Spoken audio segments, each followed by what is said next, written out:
有用过 iPhone 或是 iMac 的人都应该听过 Safari 浏览器，但你知道吗 ？Safari 这个词还有另外的意思，它是一种充满争议、属于超有钱人的旅游方式。今天就让我们一起来聊聊 Safari 猎游吧。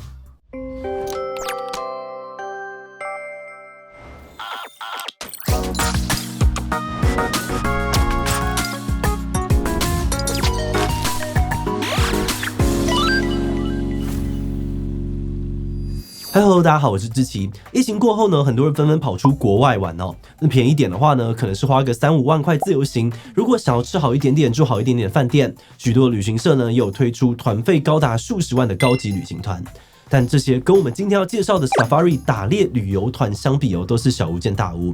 这个猎游的行程呢，可以说是有钱人版本的夜市射气球。10几天的行程呢，一个人就要300万起跳。只要你够有钱，就可以选定任何一种你想要猎捕的动物，然后有专人呢会开车载你到这只动物面前，帮你调好角度，让你顺利的完成打猎。后续呢还会帮你跟它摆拍合照，甚至呢还能够加购，把战利品空运回家。这种超级高档的猎游团呢，平均每年都能够在全球的猎场创造出将近60亿美元的商机。不过乍听之下，猎游好像是一种充满争议的活动。为什么它会这么的红？为什么很多地区都还是能够合法的开放呢？今天就让我们一起来讨论看看吧。不过在开始今天的讨论之前，先让我们进一段工商服务时间。你的工作有需要管理团队、经营电商或是采购销售吗？你平常使用的协作平台真的好用吗？今天我们要来介绍一个来自比利时超实用的商用软体 Odoo。Odoo 主打一站式管理公司业务不管是后端还是前端的营运管理，通通都有。如果你要开店，从网站制作员工管理、仓储到会计结算，都可以在 Odoo 上面搞定。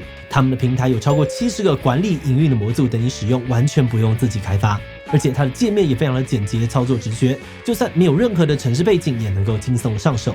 最重要的是 Odoo 超值又实惠一个价钱就能够享用全部的模组功能。有兴趣的朋友，马上点击资讯栏的连结，赶快去试用吧。猎游的起源最晚可以追溯到19世纪，当时许多来自于欧美国家的皇室贵族还有探险家们，很喜欢趁着假期跑去非洲的荒野，一边打猎一边放空。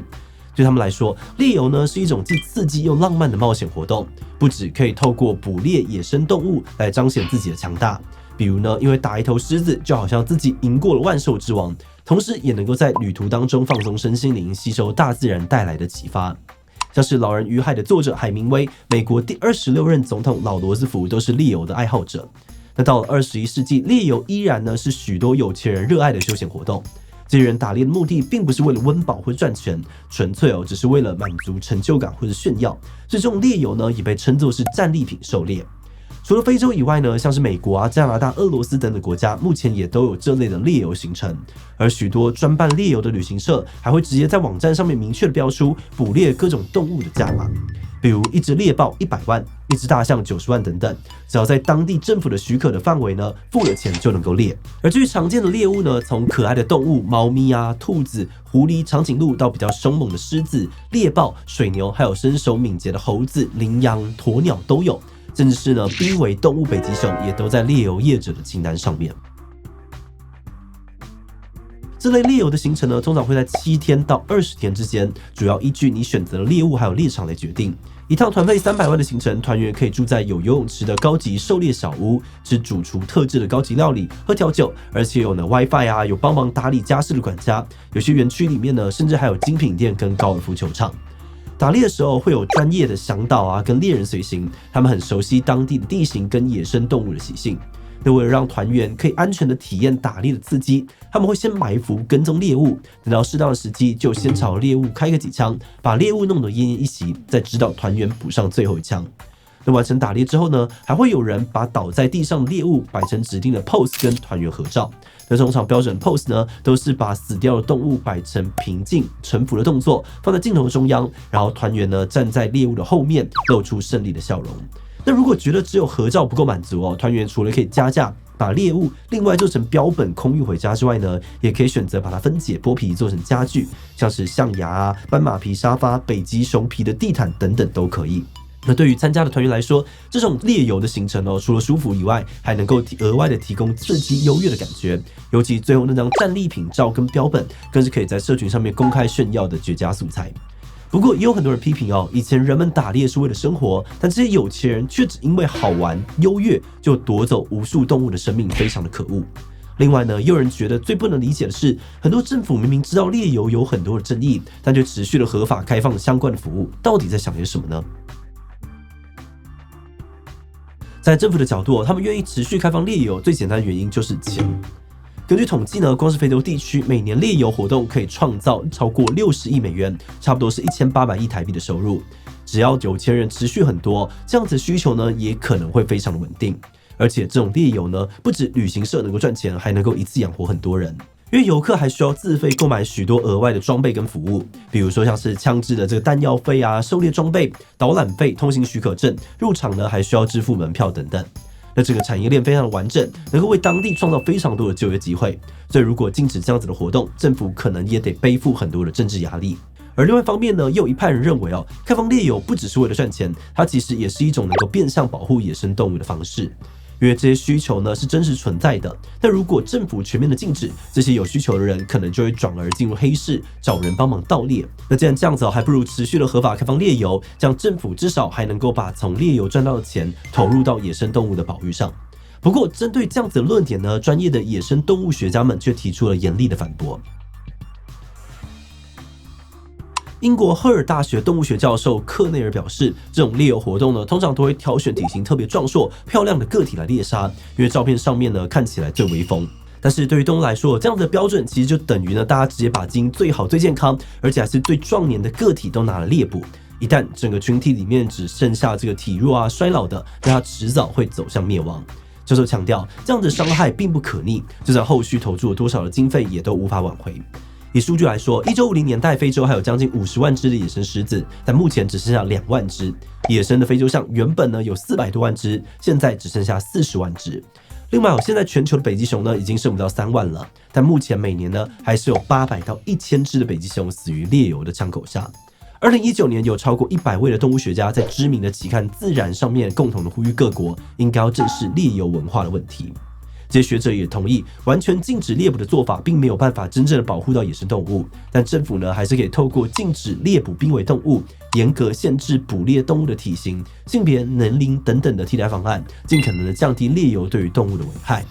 那在这样子的声浪之下呢，目前有几个国家已经有推出相对应的法规限制，有一些航空公司甚至宣布拒载猎游的战利品来响应。而有些旅行社呢，也推出了另外一种能够完美避开这些争议的猎游 2.0 服务。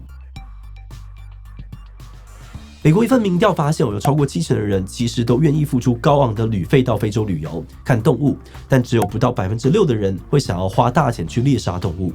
所以，另外一种不用枪支子弹，改用镜头拍摄的相机猎游，最近几年开始越来越流行。参加相机猎游的游客呢，可以乘坐专车到野生动物园区里面，近距离的观看动物和动物拍照，体验野生动物的震撼或感动的同时，也不会有动物因此被杀害。团费呢还不到猎游的10%。对政府还有旅游业者来说呢，相机猎游可能是一项更适合永续经营的产业，因为他们一样呢可以透过收门票、收团费来赚钱，不用杀动物呢就比较没有灭绝的争议。那虽然单次的团费比较低但在没有道德跟财务压力的情况之下，理论上面愿意消费的消费者一定会更多，所以长期下来的发展性呢也不容小觑。根据统计，随着相机猎游逐渐普及目前非洲的相机猎游已经能够创造出每年430亿美元的商机，是传统猎游的7倍以上。这收入不但能够用来维系园区的开支，保障动物的生活品质，也有机会创造更多就业的机会，改善当地人民的生活。我们在第一次听到猎游的时候呢，很难想象已经到2024年，还会有人呢想要用我打赢了一只狮子来证明自己的强大。但深入看过多方面的资料之后呢，发现这个议题远比我们一开始想的更复杂。那些愿意花大钱消费的有钱人、当地政府还有猎游业者呢，各自都有想要这么做的理由。那对于消费者来说，少数人可能真的就是想要圆一个当猎人的梦，有些人呢可能也不是真的想要证明自己很有钱或是很厉害，而是因为看到身边有很多人都这么做，所以如果自己不跟风去做，就会很难维系原本的关系。另外，我们在研究的时候也注意到，虽然目前相机猎游看起来是很好的替代方案，但是在 COVID-19 疫情的期间呢，因为旅游业受到重挫，所以许多原本已经放弃猎游改做相机猎游的业者，为了生计只好开始重操旧业。那虽然现在疫情趋缓大家又可以改回相机猎游的生意，但这个资讯也让我们很明确的感觉到 Safari 猎游这个商业模式之所以会出现甚至维持这么长的时间，并不只是消费者有需求，当地居民的生计也是一个很重要的关键。所以如果未来想要完全的阻止猎游再现，我们觉得或许最根本做法还是要尽可能的弭平贫富差距，让业者有其他谋生的选项。那我们知道这个超困难，但如果之后又来一次这种等级的变数，而大家短期内又找不到其他可以在赚取财富跟生态保育之间取得平衡的更好做法，那对于当地的政府或业者来说，重操旧业似乎就会是最合理的选项吧。好的，那最后我们也想来问大家，如果你是当地的业者，受到疫情冲击，没有办法经营相机猎游，你会怎么办呢？因为猎游对于生态的影响不可逆为了环境的有序发展，我会努力的找到其他赚钱的方式撑下去。必要撑下去才没有那么简单为了不要饿死，我应该也会先暂时又开始做回传统的高档猎游吧。基本上确定但如果可以的话呢，我会想办法避免自己陷入这种只能够2选1的处境当中。对其他留言分享你的想法吧。最后，如果你喜欢今天的影片，欢迎分享出去，让更多人知道 Safari 战利品狩猎。此外呢，也可以点击这个地方看黑暗观光以及各种旅游的冷知识。那么今天这一期就到这边告一段落，我们就明晚再见喽。